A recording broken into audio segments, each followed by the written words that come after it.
आशीर्वाद नहीं मिलता है। चलिए विस्तार से जानते हैं घट स्थापना के अहम नियमों के बारे में। चैत्र नवरात्रि कलश स्थापना मुहूर्त 2025। कलश स्थापना नवरात्रि की पूजा का एक महत्वपूर्ण हिस्सा होता है। इस दौरान विशेष मुहूर्त में कलश स्थापना करने से मां दुर्गा की कृपा प्राप्त होती है। 2025 में कलश स्थापना के लिए निम्नलिखित मुहूर्त है। पहला मुहूर्त 30 मार्च 2025 सुबह 6:13 बजे से 10:22 बजे तक। दूसरा मुहूर्त अभिजीत मुहूर्त 30 मार्च 2025 दोपहर 12:01 बजे से 12:50 बजे तक। इन मुहूर्तों में कलश स्थापना करना अत्यधिक फलदायी माना जाता है। कलश स्थापना के अहम नियम। कलश स्थापना के लिए आप जिस घट का इस्तेमाल कर रहे हैं वो गंदा नहीं होना चाहिए। घट में मिट्टी और गंदा पानी न भरें। इसके अलावा पूजा के लिए खंडित घट का इस्तेमाल भी नहीं करना चाहिए। कलश को यदि एक बार स्थापित कर दिया है तो उसे नवरात्रि के 9 दिनों के दौरान गलती से भी न हिलाएं। इससे आपको पाप लग सकता है।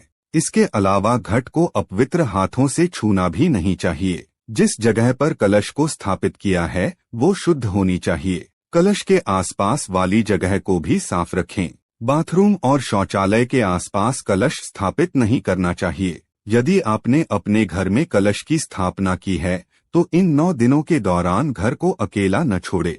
धार्मिक मान्यता के अनुसार घर को सूना छोड़ने से देवी नाराज हो सकती हैं। नवरात्रि के दौरान माता दुर्गा की पूजा करने के साथ कलश की भी नियमित रूप से पूजा करें। 9 दिन बाद कलश में मौजूद सामग्री को विधिपूर्वक किसी नदी में प्रवाहित कर दें। इसके बाद ही नवरात्रि की पूजा को पूर्ण माना जाता है। कलश स्थापना करते समय न करें ये गलतियां।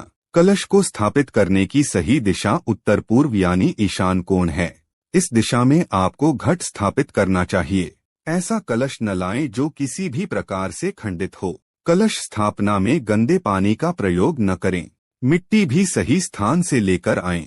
एक बार जिस स्थान पर घट स्थापित कर दिया उसके बाद उसे हटाएं नहीं। ना ही 9 दिनों तक इसको हिलाएं। घर में अगर आपने घट स्थापित किया है और 9 दिनों तक व्रत रखने वाले हैं तो गलती से भी दिन में न सोएं। दिन के समय सोने की बजाय आपको भजन कीर्तन करने चाहिए। कलश स्थापना करने के बाद इन बातों का रखें ख्याल। अगर आपने घर में कलश स्थापित कर लिया है तो उसके बाद घर को सूना छोड़कर नहीं जाना चाहिए। घट स्थापना करने के बाद घर का कोई न कोई सदस्य घर में होना चाहिए। नवरात्रि के 9 दिनों तक नियमित रूप से घट की पूजा करनी चाहिए। नवरात्रि के 9 दिनों तक व्रत कर